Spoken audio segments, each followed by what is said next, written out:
الرحمن الرحیم ناظرین السلام علیکم، میں ہوں عمر برلاس اور آپ دیکھ رہے ہیں عمر برلاس اپڈیٹس۔ ناظرین، آج کی جو ویلاگ ہے یہ حضرت عمر بن عبدالعزیز کے حوالے سے ہے۔ آج ہم آپ کو بتائیں گے کہ انہوں نے اپنے دور حکومت میں، جو کہ تقریباً 30 ماہ کا تھا، اس میں جو مین چیزیں تھیں وہ تقریباً 25 کے قریب انہوں نے امپلیمنٹ کروائی تھیں۔ یہ وہ 25 چیزیں کیا تھیں وہ آپ کو ابھی ایک ایک کر کے بتاتے ہیں۔ اور اس سے پہلے جب وہ خلافت کی ذمہ داری پہ فائز ہوتے ہیں تو سب سے پہلے وہ ایک چھوٹا سا خطبہ بیان کرتے ہیں، اور وہ خطبہ اپنے خاص طور پہ جو کیبنٹ بننے جا رہی ہے ان کو بھی مخاطب کرتے ہیں۔ اس میں سے 5 چیزیں جو ہیں وہ بھی بیان کرتے ہیں۔ وہ کون کون سی ہیں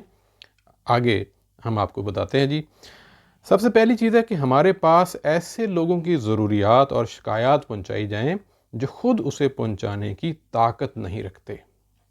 دوسری وہ کہتے ہیں بھلائی کے کاموں میں حسب استطاعت ہماری مدد کرنا ہوگی۔ تیسری وہ کیا چیز کہتے ہیں، بھلائی اور نیکی کے کاموں کی طرف ہماری رہنمائی کرنا ہوگی تاکہ رعیت کے حق میں صحیح اقدامات اٹھا سکیں۔ چوتھی وہ چیز کہتے ہیں ہمارے پاس رعایا میں سے کسی کی بھی غیبت نہ کی جائے۔ اور پانچویں چیز وہ کہتے ہیں بے معنی اور لا یعنی باتوں سے پرہیز کرنا ہوگا۔ اس کے بعد وہ تقریباً 25 ایسی چیزیں کرتے ہیں، بلکہ وہ نصیحتیں جو ہیں وہ بہت زیادہ کرتے تھے۔ ایک دفعہ ایک قریشی ان کے پاس آیا تو وہ ان کو ایک نصیحت کرتے ہیں جو کہ کمال کی ہے۔ وہ حضرت عمر بن عبدالعزیز اسے فرماتے ہیں جب دنیا کی کوئی چیز دیکھو اور وہ تمہیں پسند آئے تو اس وقت موت کو یاد کر لیا کرو، اس سے وہ غم ہلکا ہو جائے گا جو چیز کے نہ ملنے سے پیدا ہوگا۔ اگر یہی چیز آج ہم کرنا شروع کر دیں تو میرا خیال ہے کافی ہمارے مسائل جو ہیں وہ حل ہو جائیں گے۔ اچھا، چھوٹے چھوٹے بعض واقعات بھی ایک تو ڈسکس کر لوں۔ آپ کے جو چیف سیکرٹری تھے وہ تھے رجاح بن حیوہ، بہت ہی نیک انسان تھے، بلکہ آپ نے سن رکھا ہوگا کہ ان کی خلافت میں جو سب سے زیادہ جو مشاورت جو کی تھی جو پچھلے خلیفہ تھے سلیمان نے، وہ ان کے سب سے بڑے مشیر یہی تھے، اور ان کی ہی ریکمنڈیشنز تھیں کہ حضرت عمر بن عبدالعزیز خلیفہ بنے تھے۔ وہ کہتے ہیں کہ ایک دفعہ میں حضرت عمر بن عبدالعزیز کے ساتھ جو ملکی معاملات تھے بیٹھے ہوئے ڈسکس کر رہے تھے تو اچانک جو ہے وہ چراغ جو ہے وہ تھوڑا سا بجھنے لگا، تو میں اٹھ کے جانے لگا تو کہتے آپ بیٹھو میں جا کے ٹھیک کر دیتا ہوں۔ تو حضرت عمر بن عبدالعزیز خود گئے، چراغ کو ٹھیک کیا، پھر واپس آ گئے۔ تو کہتے ہیں کہ دیکھو میں پہلے بھی عمر بن عبدالعزیز ہی تھا، جب میں گیا ہوں واپس آیا ہوں میں تو وہی ہوں، لہٰذا کام اس طرح کے چھوٹے چھوٹے مجھے کرنے دیا کرو۔ اور پھر ایک دفعہ ایسا ہوا کہ گرمی کے موسم میں آپ سو رہے تھے تو اس وقت جو خادمہ تھی وہ پنکھا جل رہی تھی، تو اتفاق سے ایسا ہوا کہ خادمہ جو ہے وہ تھکی ہوگی یا جو بھی صورتحال، پنکھا جلتے جلتے وہ سو گئی۔ اب وہ گرمی سے آپ کی آنکھ کھل گئی، جو دیکھا تو خادمہ جو ہے اس طرح بیٹھی یا سو رہی تھی اور ہاتھ میں پنکھا تھا، تو اچانک خیال آیا کہ یہ بھی تو انسان ہے۔ اس خلیفہ نے وہ پنکھا اپنے ہاتھ میں لے کے خادمہ کو جلنا شروع کر دیا۔ یہ تھے عمر بن عبدالعزیز، جو کہ آج کے اگر دیکھا جائے تو تقریباً 20-25 ممالک کے سربراہ۔ اور پھر ایک دفعہ ایسا بھی واقعہ ہوا کہ رات کے اندھیرے میں جا رہے تھے اور مسجد میں گئے۔ اب اس دور میں لائٹیں وغیرہ اس طرح آن نہیں تھیں، تو مسجد میں سویا ہوا ایک شخص تھا، نظر نہ آیا تو اس شخص سے آپ کا پاؤں لگا۔ وہ ہڑبڑا کے اٹھ بیٹھا اور فوراً پوچھتا کون گدھا ہے یا تم کون گدھے ہو؟ تو حضرت کے ساتھ جو باقی ان کے غلام تھے وہ فوراً اس کے اوپر جھپٹنے لگے کہ یہ کیا بات کر دی۔ تو عمر بن عبدالعزیز فرماتے ہیں نہیں، کوئی اس کو منع نہ کرو، بلکہ ان کو جواب دیتے ہیں کہ میں گدھا نہیں، میں عمر بن عبدالعزیز ہوں۔ اور وہ بڑا شرمندہ سا ہو گیا، اور آپ نے بالکل بھی اس کا نہ برا منایا نہ کسی قسم کی کوئی شکایت کہ آپ یہاں پہ کیوں تھے، کیسے لیٹے تھے، کس سے پوچھا، جس طرح کے آج کل کے ہمارے خیالات اور رجحانات اور انداز ہوتے ہیں۔ اس طرح اور بھی مختلف چیزیں تھیں۔ اچھا، وہ ان کے جو کرنے والے کام تھے، یہ سب سے پہلے تھا کہ بیت المال سے جو قرضوں کی ادائیگی، انہوں نے یہ مشہور کر رکھا تھا، بلکہ یہ احکامات جاری کیے ہوئے تھے کہ ہمارے اس سلطنت میں جو بھی ممالک تھے، تقریباً 3 بر اعظموں پہ حضرت عمر بن عبدالعزیز کی سلطنت تھی، اور فرمایا کہ ایسے لوگ جو کہ قرض ادا نہیں کر سکتے ان کا قرض جو ہے وہ بیت المال سے ادا کر دیا جائے۔ جب ان سے پوچھا گیا، آپ کو بلکہ مختلف خطوط لکھے گئے کہ بعض لوگ جو ہیں مقروض تو ہیں مگر گھر، یعنی کہ ان کا مکان بھی ہے، خادم بھی ہیں، سواری بھی ہے، گھوڑا وغیرہ یا اونٹ وغیرہ، یا خچر اور گھر کا سامان بھی ہے، تو کیا ان لوگوں کو بھی قرضے جو ہیں وہ ادا کر دینے چاہیے؟ اس طرح کے خطوط آئے مختلف صوبوں سے۔ تو آپ نے فرمایا ہر مسلمان کے پاس مکان کا ہونا ضروری ہے جس میں وہ اپنی جو ہے وہ سر کو چھپا سکے، اور ایک خادم جو اس کے کاروبار میں ہاتھ بٹانے، اور ایک گھوڑا جو اس پہ بیٹھ کے وہ کل کو جہاد کر سکے، اور گھر کی ضروریات جو ہے، گھر کا سامان جو ہے وہ اس پہ لاد بھی سکے، اور گھر کی چیزیں جو ہیں وہ بھی اس کے ضروریات زندگی ہیں، لہٰذا اس شخص کا بھی قرض جو ہے وہ سرکاری خزانے سے ادا کر دو۔ کیا خوبصورت جو ہے آپ دیکھیں ماحول ہے کہ ایک شخص جو ہے یہ ساری چیزیں جو ہیں آج کل کے ماحول میں ہم دیکھتے ہیں، تو میرا خیال ہے ہم پہلے کہتے ہیں جی اس کے پاس تو یہ بھی ہے وہ بھی ہے، لہٰذا وہ ان چیزوں کو بیچ کیوں نہیں دیتا؟ لیکن یہ اس دور کی حضرت عمر بن عبدالعزیز کی سلطنت تھی، حکومت تھی، کہ آپ نے کہا کہ اس کا قرض جو ہے وہ سرکاری خزانے سے ادا کیا جائے۔ پھر آپ نے کیا کیا کہ سرائیں جو ہیں وہ بہت ساری بنوانے کا حکم دے دیا، اور سرائیں جو ہے رستوں میں تھیں، اور ان میں باقاعدہ طور پہ احکامات جاری کیے کہ جو بھی مسلمان مسافر ہو خاص طور پہ اس کو ایک دن کے ٹھہرانا بالکل مفت ہوگا، اور اگر کوئی بیمار ہے تو اس کو 2 دن جو ہے وہ مفت جو ہے ٹھہرایا جائے گا، اور اس کو کھانا وغیرہ بھی مفت دیا جائے گا۔ اچھا، پھر ایک اور چیز ہے، قاضی جو ہیں اس دور کے جو جج تھے، جج کی جو تقرری ہوتی تھی، وہ جو 5 خوبیاں تھیں ان کی خاص طور پہ وہ ان کے اوپر لاگو، یعنی کہ وہ اگر تھیں تو وہ جج بنتا تھا۔ وہ جو ہے ایک تو ہے کہ سنت جو ہے حضور اکرم صلی اللہ علیہ وآلہ وسلم سنت کا عالم ہو، بردبار ہو، باوقار ہو، یہ نہیں ہے کہ وہ اپنے جو جذبات میں چیزیں جو ہے فیصلے کر بیٹھے۔ پھر صابر ہو اور بڑا انکساری والا ہو، اور پاک دامن ہو، یعنی کہ اس کے اوپر کسی قسم کا کوئی بھی داغ نہ لگا سکے،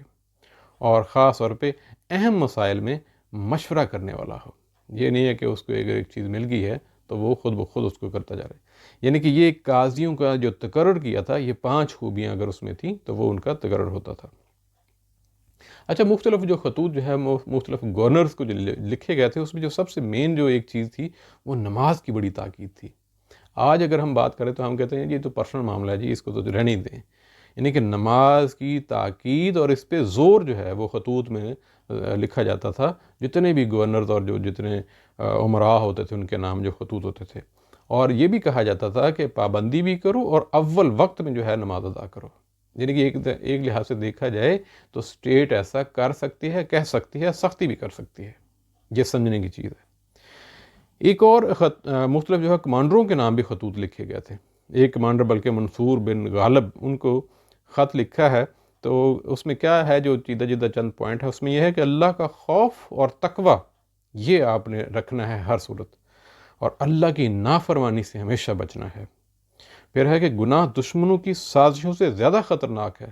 یعنی کہ آپ یہ نہ سمجھیے کہ آپ نے گناہ اگر کر دیا ہے اور میں دشمنوں کے اوپر بھی غالب آ رہا ہوں، دشمنوں کی سازشوں سے گناہ زیادہ خطرناک ہے، لہذا گناہوں سے بھی بچو۔ پھر ہے کہ نفس کے معاملے میں اللہ کی مدد جو ہے وہ طلب کرتے رہو، اور پھر ہے رفقاء کے ساتھ نرمی کا برتاؤ کرو، اور پھر کسی پر ظلم کا ارتکاب نہ کرے، یہ بھی ان کا تھا۔ پھر اہل مصر کو خط لکھا، اور خاص طور پہ شراب کے حوالے سے شراب نوشی کی ممانعت کی گئی، اور اس میں سورہ بقرہ کی آیت نمبر 219 جس میں وہ مفہوم یہ ہے کہ یہ بے شک اس میں کچھ اچھائیاں بھی یا فوائد بھی ہوں گے، لیکن اس کے خطرناک جو اس کے نقصانات ہیں وہ زیادہ ہیں، لہٰذا اس کو ترک کر دیا جائے۔ اس دور میں ناظرین ایک اور چیز بھی ہوتی تھی کہ نوحہ گری اور بین جو ہے وہ لوگ کرتے تھے، بعض دیہاتوں میں یا بعض کم پڑھے لکھے لوگ جو تھے، آپ نے یہ بھی بین لگا دی، یعنی کہ بین کرنے پہ بین لگا دیا، اور اس طرح نوحہ گری ہر قسم کی وہ بند کر دی تھی۔ پھر ہے کہ جہاں جہاں پہ مشرکین تھے اور یہود و نصارہ جو مختلف عہدوں پہ تھے، اور مشرکین بھی تھے اور وہ گٹھ جوڑ سے وہ عہدہ حاصل کر چکے تھے، لہٰذا ان تمام مشرکین کو اور جو یہود و نصارہ جو مختلف عہدوں پہ فائز تھے ان کو معزول کر دیا تھا۔ اور ایک اور چیز بھی تھی کہ جو شخص جو ہے سلطنت میں اس قابل نہ ہو کہ وہ حق مہر ادا کر سکے، ایک انہوں نے حکم جاری کر دیا کہ سلطنت میں جو بھی شادی کر لے اور اگر وہ اس قابل نہیں ہے کہ وہ حق مہر ادا کر سکے، تو ریاست جو ہے بیت المال سے اس کا حق مہر جو ہے وہ ادا کیا جائے گا۔ بلکہ ایک یہاں پہ واقعہ بھی ہے کہ آپ کا بیٹا بھی ایک تھا، جب یہ حکم جاری ہوا تو اس نے درخواست دی اور کہا کہ میں جو ہے اپنی ایک دوسری شادی کرنا چاہتا ہوں، لہذا اسٹیٹ جو ہے میرے بھی حق مہر جو ہے میرا ادا کرے۔ تو آپ نے فرمایا میں جانتا ہوں تیرے گھر میں کچھ سامان ہے، تو اگر وہ سامان بیچ دے تو وہاں سے حق مہر جو ہے وہ ادا کر سکتا ہے۔ اسی طرح ایک خط جو ہے وہ عبد الرحمن بن نعیم کو لکھا تھا۔ خطوط یعنی کہ آتے تھے جاتے تھے، اس دور کی کمیونیکیشن سب سے زیادہ خطوط کی ہوتی تھی، اور اس میں تھا کسی ایسے گرجا گھر کو یا عبادت خانہ کو یا آتش کدے کو منہدم نہ کرو جس پر تم سے صلح کر لی گئی ہو، یعنی کہ اگر کوئی ایگریمنٹ ہو گیا ہے کہیں پہ تو پھر آپ نے اس کو بالکل کہیں پہ بھی گرانا نہیں ہے۔ اور یہ ہے کہ لوگوں کا اچھا ایک چیز اور ہو گئی تھی، آپ کو پتہ ہی ہے کہ بنو امیہ کی بہت زیادہ جو ہے وہ ان کی فتوحات تھیں، تو لوگ جو اللہ کی طرف سے کم رجوع ہونا شروع ہو گئے تھے اور زیادہ دنیا داری کے مال و متاع میں پڑ گئے تھے، خاص طور سے اس سے پہلے جو خلیفہ تھے۔ تو آپ نے پھر یہ ایک بات کی کہ لوگوں کا ہدایت پا جانا سرکاری خزانہ بھرنے سے کہیں بہتر ہے، کیونکہ آپ کو مختلف جگہوں سے یہ خطوط آتے تھے کہ لوگ جو ہیں اب نیک ہوتے جا رہے ہیں اور ہم جو ہیں فتوحات کم کرتے جا رہے ہیں، کہیں ایسا نہ ہو ایک وقت آ جائے کہ ہمارے خزانے خالی ہو جائیں۔ لہذا اس چیز پہ کہ وہ کیا تھا اور مطلب ہے کہ خراج گھٹ نہ جائے، تو آپ نے کہا تھا اللہ کی قسم، یعنی ان خطوط کے جواب میں کہا تھا اللہ کی قسم میری تو یہ آرزو ہے کہ تمام لوگ مسلمان ہو جائیں تاکہ تم کسان بن جائیں اور اپنے ہاتھوں سے کما کر کھائیں، یعنی کہ اس سے بھی کوئی ہمیں پریشانی نہیں ہے اگر سارے کے سارے مسلمان ہو جائیں اور نیک ہو جائیں۔ بے شک ہمیں جو ہے وہ ذمہ دار ایک غریب بننا پڑے، لیکن وہ کہیں بہتر ہے ایسے شخص سے جو مال و متاع والا ہو اور وہ اللہ والا نہ ہو۔ پھر ایک چیز اور حکم جاری کیا تھا کہ مساجد جو تھیں وہ بالکل سادہ ہونی چاہیے، جس طرح آج کل بعض جگہوں پہ آپ نے دیکھا ہوگا کہ مساجد کو بہت زیادہ نقش و نگار جو ہے بنائے جاتے ہیں، بہت پیسہ خرچ کیا جاتا ہے۔ تو آپ فرماتے تھے سادہ ہونی چاہیے، آرام دہ ہونی چاہیے، لیکن سادگی ہونی چاہیے، یہ اسٹیٹ جو ہے وہ حکم نامہ جاری کرتی ہے۔ پھر کہا ہے کہ کمزوروں پر آپ نے رحم کرنا ہے، قیدیوں کے ساتھ حسن سلوک کرنا ہے، یعنی کہ قیدیوں کے یہاں تک یہ بھی حالات تھے کہ قیدیوں کے فدیہ ادا کر کے قیدیوں کو جو کمزور تھے غریب تھے ان کو رہا بھی کیا جاتا تھا، یہ اسٹیٹ کا حکم تھا۔ اور پھر اسٹیٹ کے جانب سے یہ بھی حکم تھا کہ جانوروں کے اوپر جو ہے وہ بھی شفقت اور نرمی برتی جائے۔ اس دور میں یہ تھا کہ مختلف گھوڑوں کو ایک تیز آلے جو ہوتے تھے اس کو تیز دوڑانے کے لیے وہ چبوئے جاتے تھے، تو آپ نے وہ منع فرما دیا تھا کہ بالکل ایسا نہیں ہونا چاہیے، اور جو گھوڑے کو بلکہ وزن جو ہے اونٹوں پہ لادا جاتے تھے تو وزن کو بھی کم کیا جائے، یعنی کہ آپ کو جب یہ پتہ چلا کہ تقریباً 450 کلو گرام اونٹ پر وزن لادتے تھے اس دور میں لوگ، تو آپ نے فرمایا کہ یہ زیادتی ہے، لہذا جو کیلکولیشن کی اس کے بعد یہ طے ہوا کہ 270 کلو گرام سے زیادہ وزن نہیں ہونا چاہیے، یعنی کہ ایک اونٹ پہ یہ قانون بنا دیا۔ اب آپ خود اندازہ لگائیں کہ کتنی بڑی سلطنت کہ اونٹوں کے اوپر بوجھ جتنا ڈالنا ہے اس کا بھی قانون ہے۔ آج ہم نے اتنی صدیوں بعد اتنی ترقی کر لی ہے، لیکن ہمارے ہاں کچھ ایسا قانون نہیں ہے۔ آج ہم دیکھتے ہیں ہمارے وہ جو جانور ہیں بوجھ لادنے والے، کوئی پتہ نہیں ہے کتنا بوجھ جو ہے وہ اس کے اوپر لاد دیتے ہیں۔ پھر ہے بوڑھوں، یتیموں، ضرورت مندوں، بیواؤں اور کثیر اولاد رکھنے والوں کے ساتھ اسپیشل جو ہے ان کے ساتھ ٹریٹمنٹ تھی، ان کے ساتھ بڑی حکومت جو ہے وہ مہربانی سے، بلکہ وظائف بھی تھے وہ ان کو دیے جاتے تھے۔ اور دیہاتیوں کو بڑی تعلیم کا ایک نظام تھا کہ دیہاتی جو ہیں پیچھے رہ جاتے ہیں، کہیں ایسا نہ ہو کہ یہ سوسائٹی سے بہت پیچھے رہ جائیں، لہذا ان کے لیے باقاعدہ طور پہ اسپیشل جو ہے ان کی ایجوکیشن کا اہتمام کیا گیا تھا۔ بیت المال کو بڑی خصوصی حفاظت کا انتظام اور انتظام تھا کہ بیت المال ایک تو میجر تھا، مین سینٹرل بینک کہہ لیں، اور اس کے بعد جو چھوٹے چھوٹے تھے ان کو کمیونیکیشن ان کے ساتھ اس طرح انٹیگریٹ کر دیا گیا تھا کہ وہ سارے کا سارا جو مال و اسباب ہے وہ ایک طریقے کے ساتھ ہو۔ اس میں پھر اسراف جو ہے اس کی بڑی ممانت تھی، سادگی کو پسند کیا جاتا تھا۔ اسراف کا تو یہ حالت تھی کہ ایک حکم نامہ یہ بھی جاری کیا گیا کہ جو خطوط ہوتے ہیں اس میں جب آپ کی گفتگو ہوتی ہے ان کو بھی آپ کوشش کریں کہ فکرے چند استعمال کریں، لمبی لمبی کہانیاں نہ لکھنا شروع کر دیں، کیونکہ لمبی لمبی کہانیاں جب لکھیں گے اس میں زیادہ ورک جو ہے وہ بھی ضائع ہوں گے، زیادہ سیاہی بھی ضائع ہوگی۔ لہذا مختصر میں فکروں کو بھی جامع رکھیں، اور تاکہ ہمارے کاغذ اور ہماری روشنائی جو ہے وہ بھی کم استعمال ہو۔ یعنی کہ یہ بھی آپ دیکھیں کہ کیا خوبصورت چیز ہے کہ اس دور میں وہ جو روغن اور نقش و نگار والے خطوط تھے وہ سارے کے سارے ختم کر دیے تھے۔ حضرت عمر بن عبدالعزیز نے جو اپنے خاص طور پہ